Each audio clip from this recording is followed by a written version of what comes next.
Dans ces panels, nous allons aborder les thématiques suivantes. Perspectives humanitaires et protection des personnes déplacées internes.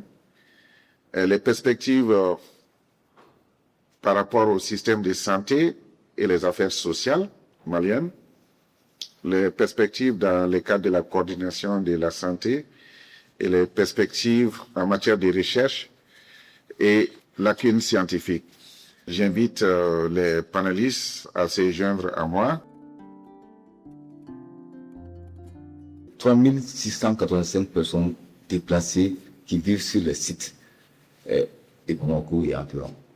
Et 1030 personnes qui sont dans les familles d'accueil, qui sont identifiées bien sûr, qui sont enregistrées au niveau de notre base de données. Donc ça c'est un des chiffres que je voulais tenir en avant. Donc par rapport au changement en matière de santé, j'avoue que la spécificité de ces corps, les uns et les autres ont dit avant que ces personnes déplacées, c'est des cas spécifiques, effectivement. J'avoue qu'il y avait certains d'entre eux qui n'avaient même pas arrivé à leur chef lieu d'annoncement au bout de Gougou. Donc, imaginez un peu quelqu'un qui quitte son hameau et qui vient se retrouver jusqu'à Bamako. Vous voyez qu'il y a un grand changement. Et voilà, il faut le dire qu'au départ, il y avait beaucoup de défis. Beaucoup de défis. Parce que la plupart de nous avons été confrontés à des cas d'épidémie, de rougeole surtout, sur les sites de Bamako. Est-ce que vous voyez? Donc ça a été une campagne, j'ai trouvé possible pour remercier ici le CSA de la province 6, parce que la majeure partie de nous déplacer à Bamako sont en province 6. Donc nous avons intégrer l'équipe de santé pour la stratégie d'équipe mobile. Donc, pratiquement, les sites bénéficient de la vaccination de routine organisée par les CESCOM sur tous les sites. Ça, c'est une réalité. Malgré que la situation a évolué, la situation des sites de Pont a actuellement évolué avec les événements du 25 avril. Un membre de la famille tombe malade. Donc, ils vont avec ce dispositif-là, parce que ce dispositif-là contient toutes les informations des membres de la famille. Donc, vous présentez au CCRF, bien sûr, parce que le système n'avait pas atteint tous les CESCOM. Donc, vous présentez avec cette carte et la prise en charge est assurée.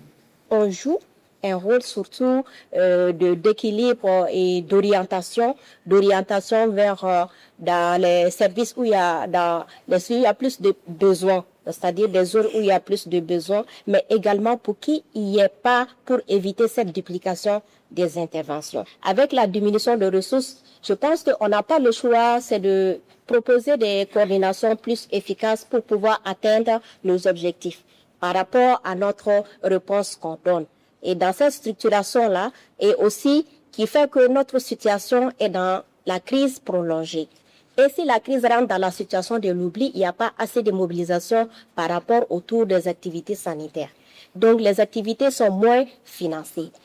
Partout il y a des besoins, mais on cible les populations qui sont les plus vulnérables. Et ce qui est le lien maintenant avec le renforcement du système de santé, on voit que nous, les ONG partenaires qui sont des humanitaires, ont produit l'offre de soins.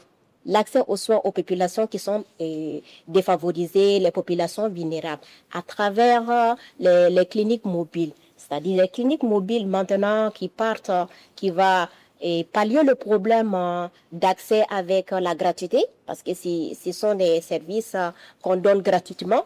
Nous disons que les personnes déplacées internes représentent d'abord la vitrine de l'état de santé des sites d'accueil.